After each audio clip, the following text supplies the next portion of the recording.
nós estávamos falando do movimento circular uniforme. E aí, durante o exercício, o jovem ali, o João Pedro, falou assim, professor, mas por que você usou a volta inteira, não um quarto de volta? Porque quando a gente pensa no movimento circular, é mais fácil pensar na volta inteira. Então, olha só que interessante. Exemplo. Já vamos direto para o exemplo, já que é loucura. Então, vou pensar em algo girando, tá? Vamos esquecer esse movimento aqui, não está acontecendo com gravidade, com nada. Tem um corpo girando, tá? Ele começa nessa posição aqui, por exemplo, e vem até essa posição aqui. Ele está fazendo um movimento circular, então se é circular eu tenho um raio associado, né? Eu já errei o raio aqui, peraí. Aqui, bonito, bicho. Ah. Aqui, tá bom. Aí aqui eu tenho o centro da circunferência. E para cá eu tenho esse movimento. Bom, eu posso pensar nesse movimento de duas maneiras. Eu posso pensar a partir da velocidade, tá? Que é o que a gente já estava vendo mesmo. Então, velocidade é ΔS por ΔT, não é? Mas vamos pensar para uma volta.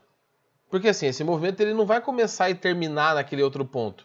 Ele vai continuar. Eu estou analisando ali, só desenho uma parte do movimento. Mas ele é contínuo. Esse objeto vai continuar rotacionando aqui várias e várias vezes. Espera aí. Tá? Então ele vai continuar em movimento. Se eu extrapolar isso para uma volta, qual é a distância que ele percorre? A distância que ele vai percorrer é o comprimento da circunferência em uma volta, né? Então, em uma volta, essa velocidade vai ficar assim, ó, 2πr, que é o comprimento da circunferência. E aí eu pergunto para vocês, qual que é o tempo de uma volta? Eu vou fazer de outra cor aqui, tá, gente? Peraí. O tempo de uma volta é o período, não é? É o tempo de um acontecimento.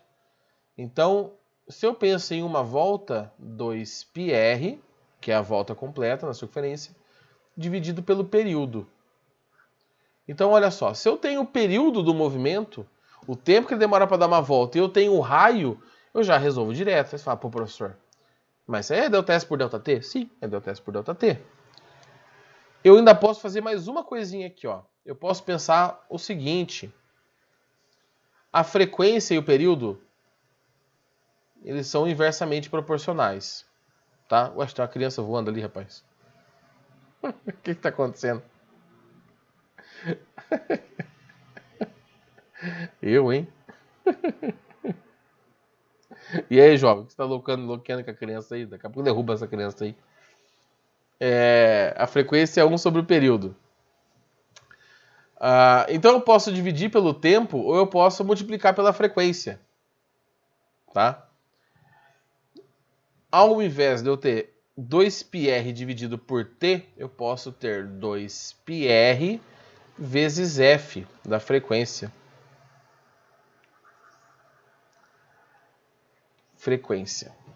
Tá? Então, olha só. Eu cheguei em duas novas equações para calcular a velocidade a partir da velocidade média, porque, né, a definição ali de velocidade. Só que agora essas grandezas estão associadas ao movimento circular. Raio, que está associado ao círculo, né, do movimento circular, e período e frequência, que estão associadas a movimentos periódicos. Sumiu o tempo genérico, sumiu o deslocamento genérico.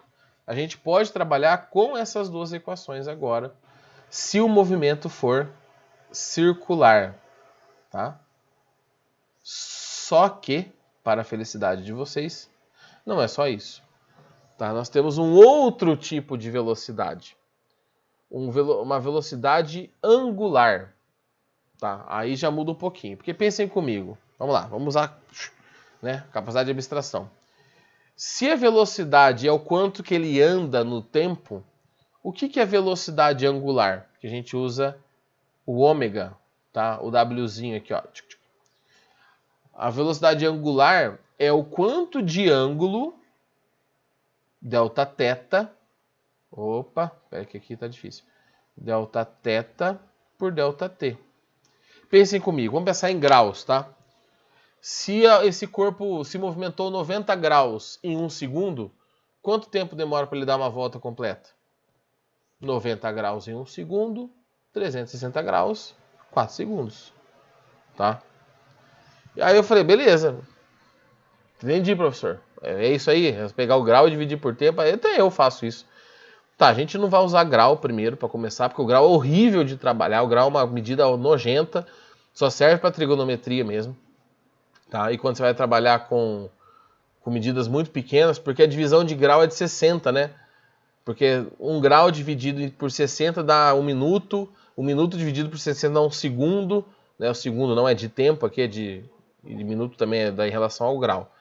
Então vamos pensar isso em radianos, tá? Então vou pensar também em uma volta, só que eu vou pensar agora em radianos. Alguém sabe ou lembra? Sabia que vocês já estudaram isso. Qual que é a relação do grau com radiando? Por exemplo, π. Π é quanto em grau? E 2π, que são os mais comuns, né? Alguém lembra π? Quanto que vale? 3,14. Esse é o valor de Mais π. uns quebrados. Esse é o valor do π. Eu estou pensando em radiando. Vocês já estudaram radianos, não estudaram? Graus radiando? Não? Oxe, não é possível, gente. Ó, que π é 180 e 2π é 360. Nunca viram isso? Aí nós temos um problema. Mas tá bom. Para vocês aqui, o que vai importar é a regra de 3 que vocês vão usar a partir disso, tá? Então é o seguinte. Vamos pensar comigo o que é esses radiando aqui. Para eu dar a volta na circunferência, eu preciso 2πr, não é? Então eu preciso de 2 vezes o π vezes o raio. Então 2π radiando do raio. Radiando vem de raio.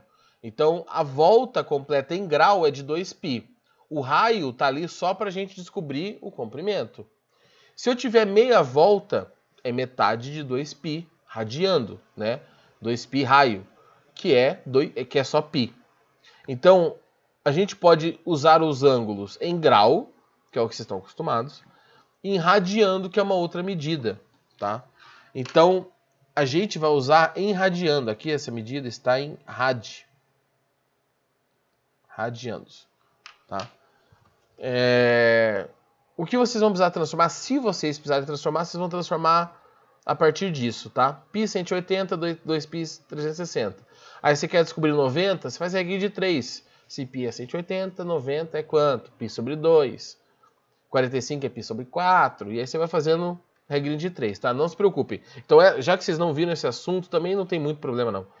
Anota essa informação que eu fiz em roxo aqui, em um lugar importante, porque aí vocês vão precisar puxar ela de vez em quando, tá? Bom, vamos pensar na volta de novo, então? Pensando numa volta, uma volta em grau é 360, certo? Você dá uma volta numa circunferência. Se você for pensar em radiando, 360 equivale a 2π. Qual que é o tempo de uma volta? O período. Então eu posso calcular a velocidade angular, a quanto que o ângulo está mudando. Lembrando que a minha resposta não será em grau. Então vai dar um valor em π mesmo, tá? Com π. Ou ainda, eu posso fazer a mesma coisa para a frequência. Porque a frequência é 1 sobre o período. Então a velocidade angular... Deixa eu só melhorar isso aqui, peraí. A velocidade angular é igual a 2π vezes f, que é a frequência. Então, olha só. Eu tenho mais duas equações que também tratam do movimento... Eu vou fazer a legenda já já, tá? Do movimento circular. As de cima, a gente está trabalhando com a velocidade escalar. Isso aqui, o Vzinho normal, é a velocidade escalar. O ômega é a velocidade angular. A escalar a gente mede em metros por segundo no sistema internacional. A angular em radiandos por segundo. Então, por exemplo, você calculou uma velocidade angular de π por segundo. Deu π radiando a velocidade, tá? Π radianos por segundo. Π não é 180? Então quer dizer que esse corpo gira 180 graus por segundo, tá? A gente só não usa grau, gente, porque a medida de grau não dá para fazer relação direta, tá? Aqui a gente consegue ainda fazer uma relaçãozinha melhorzinha. Deixa eu só pensar numa coisa, peraí. Tá. Não vai dar certo. Vou pensar de outro jeito aqui. E F e R são... Vou fazer o resto dessa legenda, né? Pra ficar legalzinho, bonitinho. F, T... E aqui eu tenho um raio que já tá aqui. Raio, período e frequência.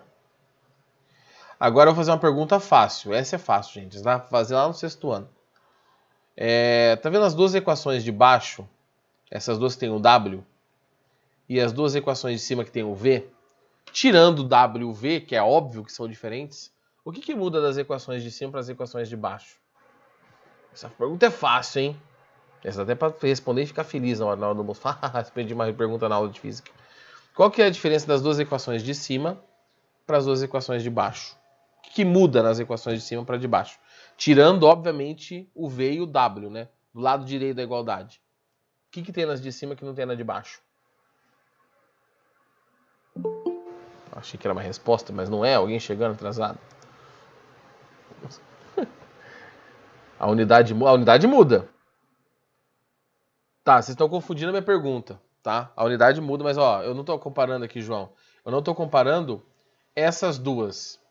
Eu estou comparando as duas de cima, as duas que tem V, com as duas que tem W, ômega, né? Tá? O R, exatamente. O R, tá? Exatamente. Uma é do raio, uma tem raio. Então, pensem comigo. Se eu pegar a equação de baixo e colocar um R, não vira de cima? Vira, né? Então, se eu misturar as duas equações, eu posso falar aqui a equação de baixo, que é o ômega, que é o W, vezes o raio da equação de cima. Então, a partir de agora, eu consigo associar os dois tipos de movimento. O movimento angular e o movimento escalar. Eu consigo fazer essa relação. Aí você fala, tá, professor, mas pra que eu vou fazer isso na minha vida? Gente, o que tem de aplicação disso aqui? Não está escrito. Tá? Porque você pode... Por exemplo, vamos pensar um pouquinho, vamos filosofar um pouco aqui. Você já andar de bicicleta. O rapaz ali falou que acorda às 6 horas da manhã para andar de bicicleta. A tua bicicleta é de marcha, provavelmente, né, jovem? Então, a bicicleta de marcha, um carro que tem marcha, né? Todo carro tem marcha. A moto acho que tem marcha também, né? Mas a moto eu não sei como funciona, mas deve ser o mesmo esquema. Por que quando... Para pra pensar um pouco. Todo mundo já viu uma bicicleta, pelo menos na vida. Você sobe na bicicleta, a bicicleta é a mesma. Você é o mesmo em cima da bicicleta. E dependendo do jeito que você muda a marcha, a bicicleta é mais fácil pedalar, é mais difícil pedalar. Já parou para pensar como que isso acontece? Porque assim, não tem nenhum motor ali. São coisas fixas, são pedaços de metal fixos que estão girando ali junto com o movimento, mas não tem nada hidráulico, não tem nada complicado ali, tá? Quando você muda de marcha, muda a dificuldade que você está pedalando. O que você está fazendo quando você muda de marcha na bicicleta, no carro, na moto, sei lá, mas no que tem a marcha, no caminhão, você dirige caminhão? Então tá bom, no caminhão. Você está mudando a relação das engrenagens. E as engrenagens, elas podem transferir o movimento a partir do ângulo e transmitir o movimento a partir da velocidade. Tanto que tem material, eu acho que a apostila do positivo lá no primeiro... vocês estão no primeiro ano? Eu tô achando que vocês estão no terceiro. A apostila de vocês aí no primeiro ano... Mentira, não é de vocês, é do objetivo. A apostila do objetivo coloca um nome ridículo nesse conteúdo que chama Física da Bicicleta. Tá, beleza. Física da bicicleta, você pode usar a bicicleta como exemplo, mas não é a física da bicicleta, é a física de um monte de coisa. Então, por quê? Quando você está pedalando, todo mundo já viu uma bicicleta funcionando? Quando você pedala ali na coroa, né? Você está pedalando ali nos pedalzinhos, tem uma corrente ligando lá atrás na bicicleta. Essa corrente, ela transmite a velocidade.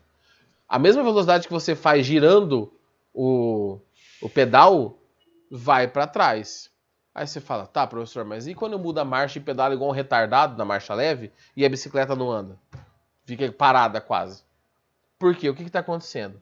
Na parte de trás, você tem a catraca, que é a menorzinha, né? São as engrenagens que estão presas na roda, presas por um eixo, por um cabo que prende a roda.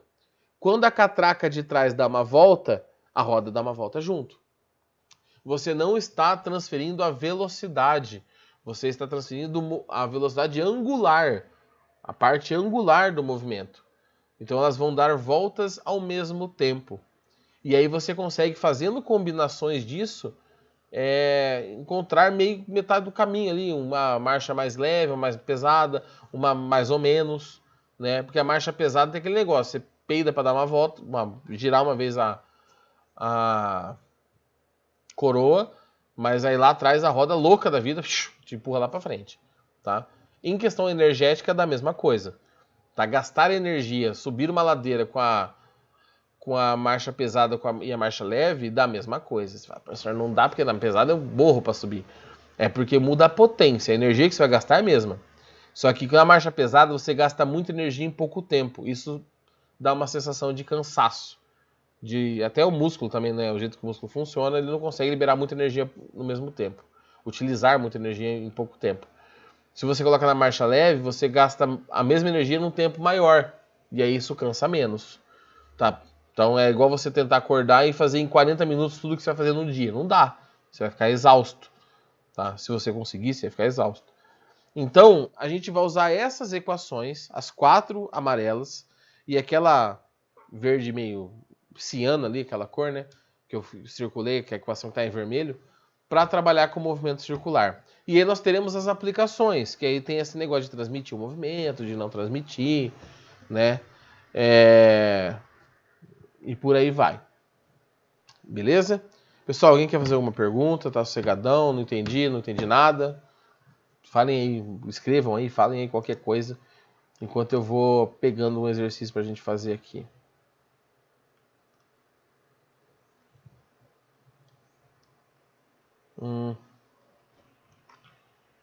Vou pegar esse exercício aqui, o 4. Tá? 4 da página 24. Se alguém mandou alguma coisa aí, aguenta um pouco, gente, que eu não tô vendo aqui, eu tô vendo outra coisa agora. Exercício 4 da página 24. Apostila 4. Nossa, 4, 4, 4, 4.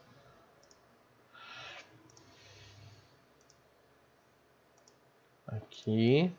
Deixa eu ver. Ninguém mandou nada, então de boa. Aqui.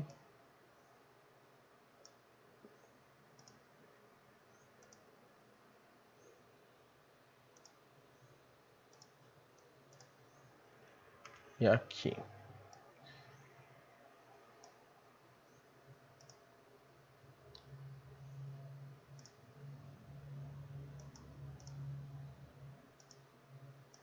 Beleza. Tá, vou tirar aqui, gente. Se alguém precisar. Alguém tá copiando ainda? Tô copiando aí não? Se alguém precisar voltar, avisa aí, tá, gente? Que eu volto na paz. Exercício, então, 4. Vamos lá.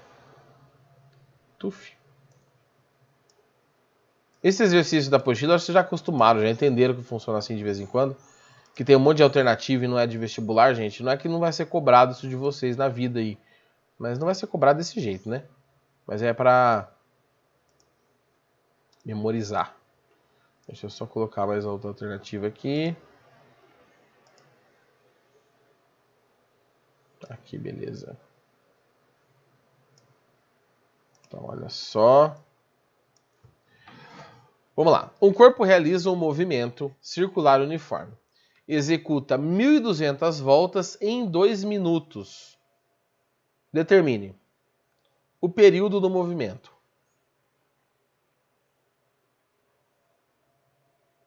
O período do movimento, ele quer em segundos. Vamos pensar aqui do lado, então. Ó. São 1.200 voltas em 2 minutos. 2 minutos são quantos segundos? 120. Não é? Eu quero descobrir o tempo de uma volta. O período é o tempo de uma volta. X. Então, o período... Né, vou colocar T aqui, né? T. O período é 120 dividido por 1.200. Isso aqui dá 0,1 segundos, né? porque o de baixo é 10 vezes maior que o de cima. Então dá 0,1 segundos. Eu descobri o período, que dá 0,1 segundos. Tá? O período é sempre o tempo de uma volta. B, a frequência em hertz.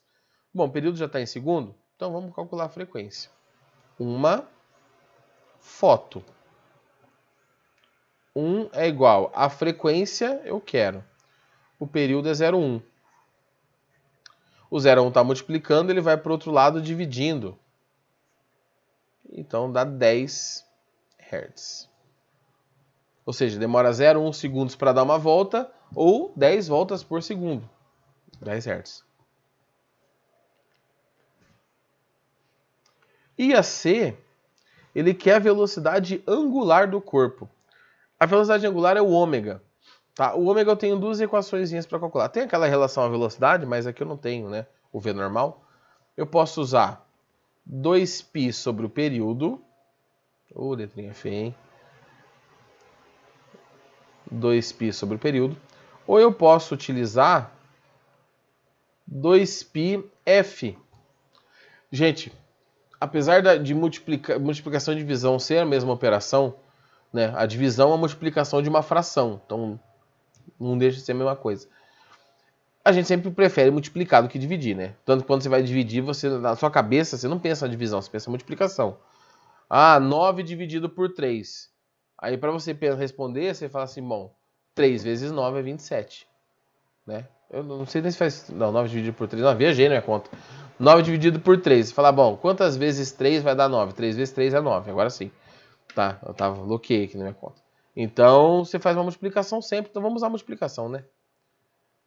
2πf. Professor, eu quero usar outra, eu sou do contra. Usa. Dá na mesma. 2π, deixa π como π mesmo. E a frequência dá 10. Então, aqui dá 20 π radianos por segundo. Tá? Agora, lembra que π vale 180. Não precisa transformar, tá? Então, são 20 vezes 180. Então, 20 vezes 180 é 2 vezes 1.800. 3.600. Então, são 3.600 graus por segundo que ele está girando, se você transformar isso para grau. 3.600 graus são 10 vezes 360. Não é à toa que ele dá 10 voltas por segundo. Tá vendo? É tudo a mesma coisa. Tá tudo tem que bater aqui. Só que a gente vai deixar radiando mesmo. 20π radiando. Professor, precisa transformar o π por 3, pouco? Não. A não ser que o exercício fale. Transforme, considere π igual a 3. Aí você vai lá e transforma. Tá? Vou pegar mais um aqui pra gente fazer.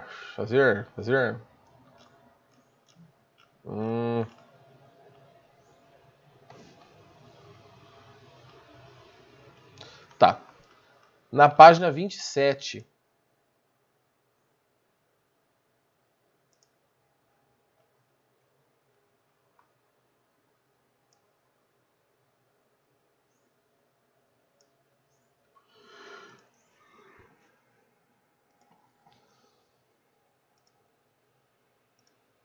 Salvar.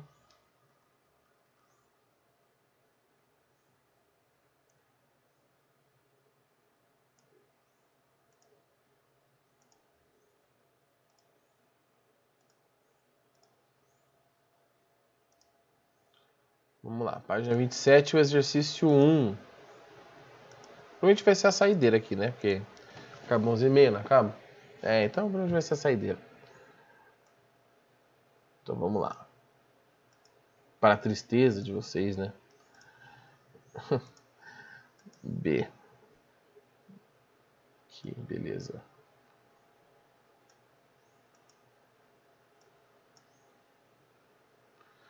Então vamos lá. As rodas d'água utilizam a energia fornecida pelo movimento da água para movimentar navios, triturar grãos, produzir energia elétrica, etc. Considere uma roda d'água que efetua 2 voltas a cada 10 segundos, cujo raio é 50 centímetros. A. Qual a velocidade linear dessa roda? Na A, ele quer saber o V. E na B, qual a velocidade angular? O ômega. Tá, para isso eu preciso achar frequência e período. Você pode achar só uma dessas, tá, gente? Mas eu vou fazer calcular os dois aqui, porque a gente tá reforçando, né? Então, são 2 voltas a cada 10 segundos. Qual que é o tempo de uma volta? 5 segundos, né? Metade das voltas, metade do tempo. Então, eu vou vir aqui e calcular, como quem não quer nada, a frequência. Porque eu prefiro trabalhar com a frequência do que com o período. Então, isso aqui dá 0,2 Hz. Certo? Então, alternativa A. Qual a velocidade linear?